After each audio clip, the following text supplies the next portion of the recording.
विजयादशमी निमित्त श्रीरामपूर येथे आयोजित करण्यात आलेल्या 51 फूट उंच भव्य रावण दहन कार्यक्रमाने यंदा राजकीय वर्तुळात मोठी खळबळ उडवून दिली आहे। परिवर्तन समितीच्या वतीने रावणावर लिहिण्यात आलेल्या बोकांडीज या स्लोगनाने सर्वांचे लक्ष वेधले। आगामी स्थानिक स्वराज्य संस्थेच्या निवडणुकीपूर्वी हे स्लोगन शहरात सध्या जोरदार चर्चेचा विषय ठरले आहे। कामगार नेते नागेश सावंत, शिवसेनेचे उत्तर जिल्हाध्यक्ष सचिन बडदे आणि आपचे तिलक डुंगरवाल यांच्या वतीने या भव्य रावण दहन कार्यक्रमाचे आयोजन करण्यात आले होते। या कार्यक्रमासाठी शहरातील हजारो नागरिकांनी गर्दी केली होती। या रावण दहन कार्यक्रमात सर्वपक्षीय नेत्यांची उपस्थिती लक्षणीय होती। काँग्रेसचे आमदार हेमंत ओगले, भाजपचे जिल्हाध्यक्ष नितीन दिनकर आणि माजी नगरसेवक श्रीनिवास बिहाणी यांच्या हस्ते रावणाचे दहन करण्यात आले।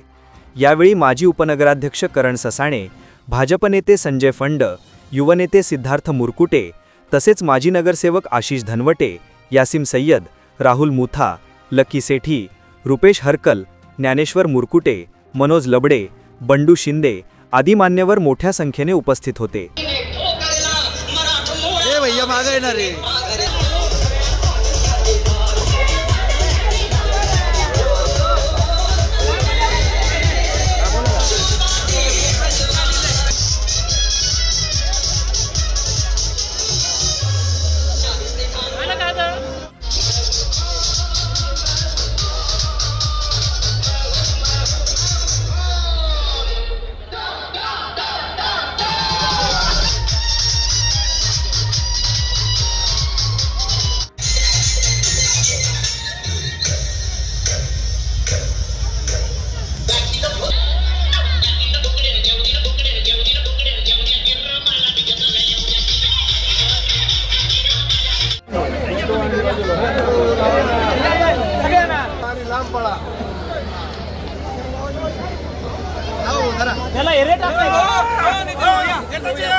परिवर्तन समितीच्या वतीने रावणावर लिहिलेल्या बोकांडीच या स्लोगानाचे नेमके राजकीय संदर्भ काय आहेत याबद्दल शहरात तर्कवितर्क लढवले जात आहेत।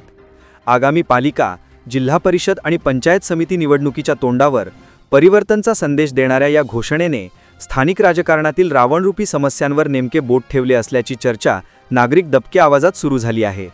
रावण दहनाच्या निमित्ताने शहरातील विविध पक्षांचे नेते एकाच व्यासपीठावर आल्याने राजकीय सौहार्दाचे चित्र देखील पाहायला मिळाले। मात्र त्याच वेळी बोकांडीच स्लोगनामुळे निवडणुकीच्या राजकारणाची नांदी झाल्याचे मत राजकीय विश्लेषकांनी व्यक्त केले आहे। याविषयी एस न्यूज मराठी वाहिनीने घेतलेला आढावा।